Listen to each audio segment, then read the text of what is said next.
Venezuela. Ingrid, buenos días, ¿cómo te va? Jorge Ocampo te saluda desde Multiplataforma Fénix y Radio Mitre en La Rioja. ¿Cómo estás? Hola Jorge, muy buenas tardes, saludos desde Caracas, Venezuela.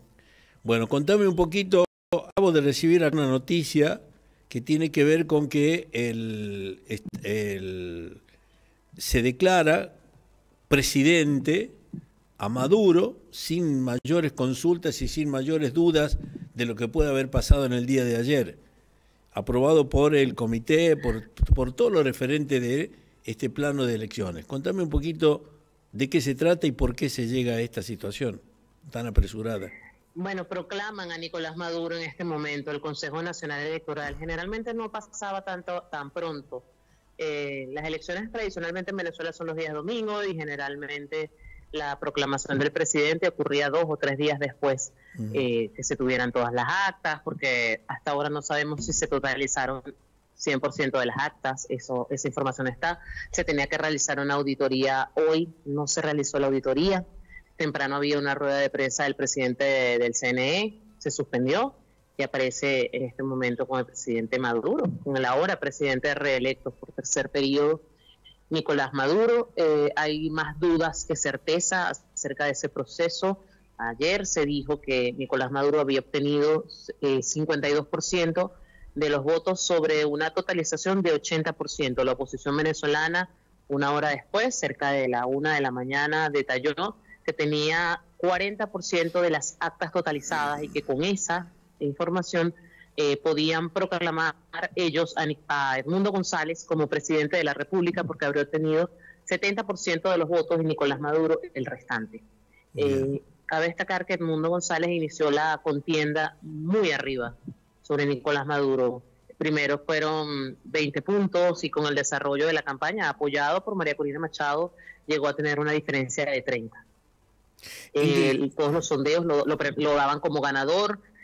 Las movilizaciones que hizo en diferentes estados, las que hizo María Corina Machado, fueron muy masivas y de eso hay registro tanto en fotografías como video. Es decir, el apoyo popular que tuvo Edmundo González es irrefutable. Otro de los aspectos significativos es que quienes sí tuvieron acceso a las actas la han estado publicando en redes sociales y hasta ahora no ha habido, o yo no he visto la primera en la cual haya ganado Nicolás Maduro. Inclusive en los sectores populares más desfavorecidos, los bastiones del chavismo, también ganó la oposición. Ingrid, creo que en muchos años de elecciones que uno ha seguido a través de la televisión fundamentalmente, en muchos años no se vio la oposición tan manifiesta como en esta oportunidad. Pero también de la misma manera, con tanta rapidez, Maduro proclama su triunfo. ¿De qué depende ahora de que esto vaya a cambiar o que se acepte esta realidad, por favor? Bueno, fíjate que no es lo mismo decir me robaron una elección que decir me robaron una elección, aquí están las pruebas. Porque las máquinas emiten una certificación, emiten un documento, sí. Eso tiene un QR, cuando tú lo escaneas, eso te lleva el número de votos que obtuvieron los candidatos en esa mesa. Sí. Los testigos de la oposición fueron retirados, una buena parte de los testigos los retiraron de los centros, los retiraron de forma violenta, los grupos armados del régimen y los cuerpos de seguridad facilitaron esa salida violenta de los testigos. ¿Para qué? Para poder cambiar la manifestación de los ciudadanos. En Caracas no pasó eso. En Caracas los centros de votación, bueno, como en todo el país, tienen que cerrar a las 6 de la tarde si no hay electores. La jornada se desarrolló muy rápido y a las 6 de la tarde, electores, antes de esperar la verificación ciudadana, se trasladaron hasta los centros a pedir que los cerraran tal y como lo pide la normativa. Algunos de los coordinadores de centros no querían cerrar, decían que necesitaban la opinión manifiesta del CNE, cosa que es mentira. Se negaban a cerrarlo, pero fue tal la presión de la gente que tuvieron que cerrarlo los centros y después abrirles las puertas para que un grupo de ciudadanos pudiera presenciar la verificación. Y en la verificación queda constancia, al menos en todos los videos que se han divulgado, en todos ganó Edmundo González.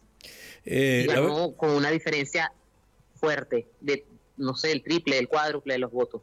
Hay una foto, Ingrid, que es muy evidente, donde se sacan una selfie en el lugar del control de las recuentos. Sí.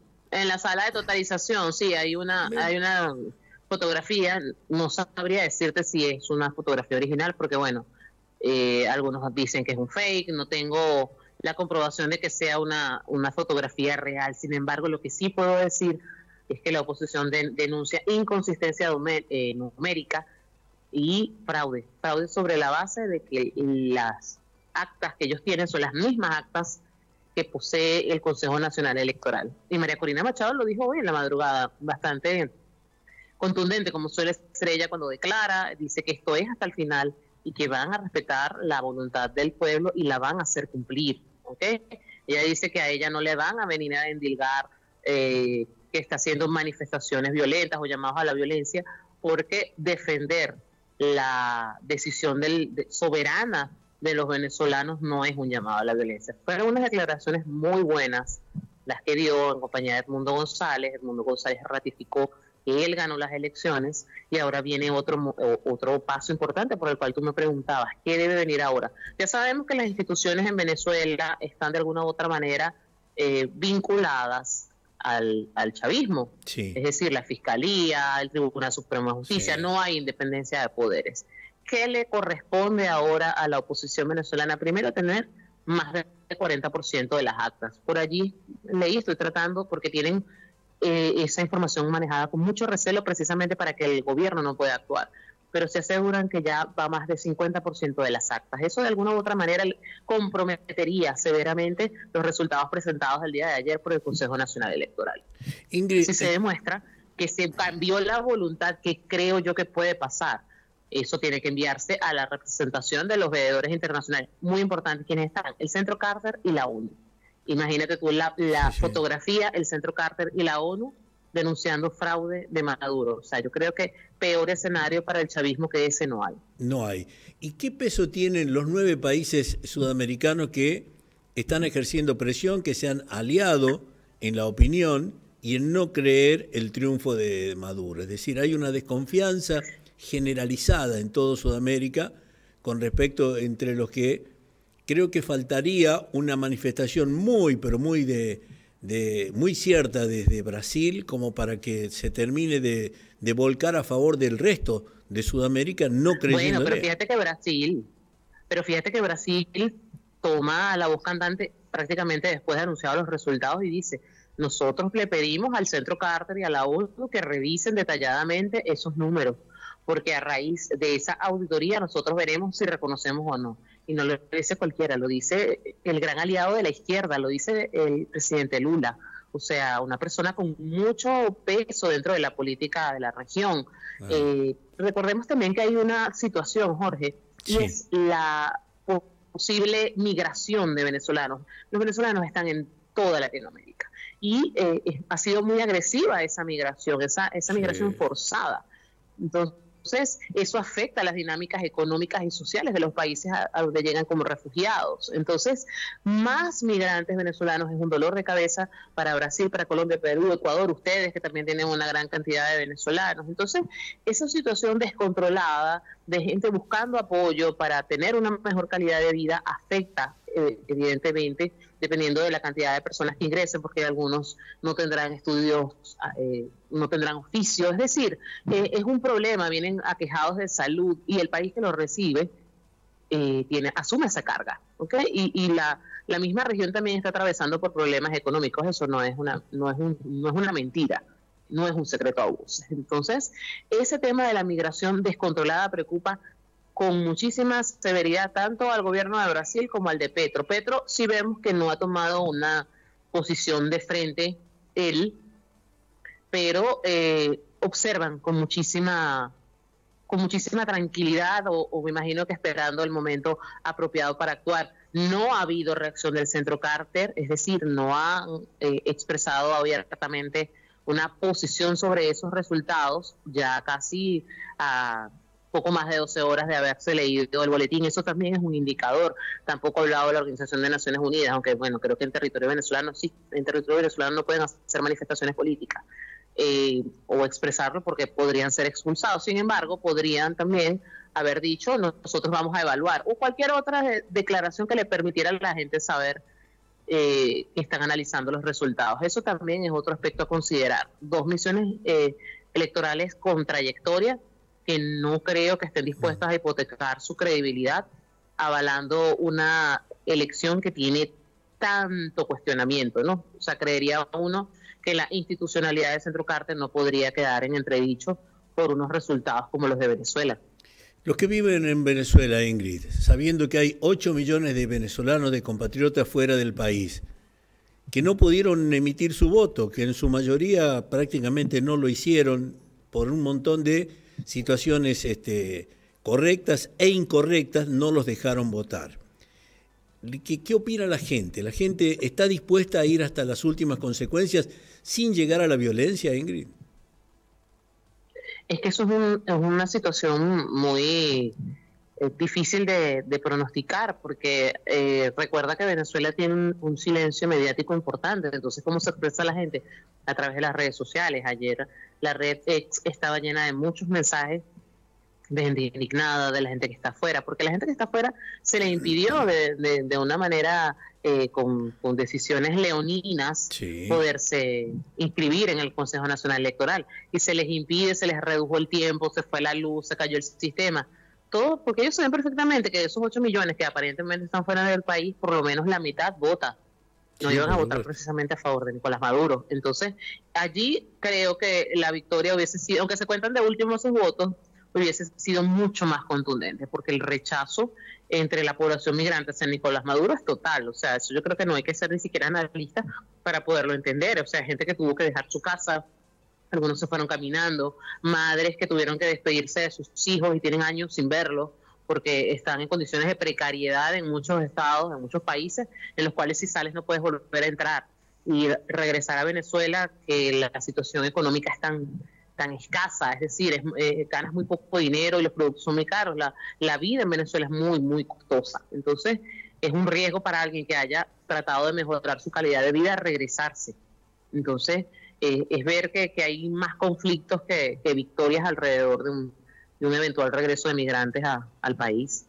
Una de las preguntas finales que quiero hacerte es, ¿cuál es el ingreso promedio de una familia tipo, no digo de un sector medio, de cuántos dólares mensuales estamos hablando? Bueno, imagínate, de una familia tradicional, el salario mínimo son $3. Eso es una burla porque quienes lo perciben generalmente tienen otro tipo de ingresos, se dedican a la economía informal para poder sobrevivir, pero hay familias que pueden perfectamente tener un ingreso mensual de $100, que no es nada. Pero hay familias que dependen exclusivamente de la bonificación que entrega el gobierno. ¿Okay? Entonces no llegan a $40, por eso que volvemos a ver gente desnutrida, hay gente que solamente come con las bolsas del CLAP, que no son alimentos nutritivos, sino carbohidratos. Es decir, hay gente que tiene una situación económica preocupante, que ya está a los niveles de pobreza extrema según los estándares internacionales. Eso se ve en Venezuela, nuestros abuelos, nuestros ancianos, o sea, los ancianos se mueren en calles porque no tienen comida, porque no tienen atención, muchos han sido abandonados porque sus hijos y nietos se fueron. Es decir, es una situación muy crítica, es caótica.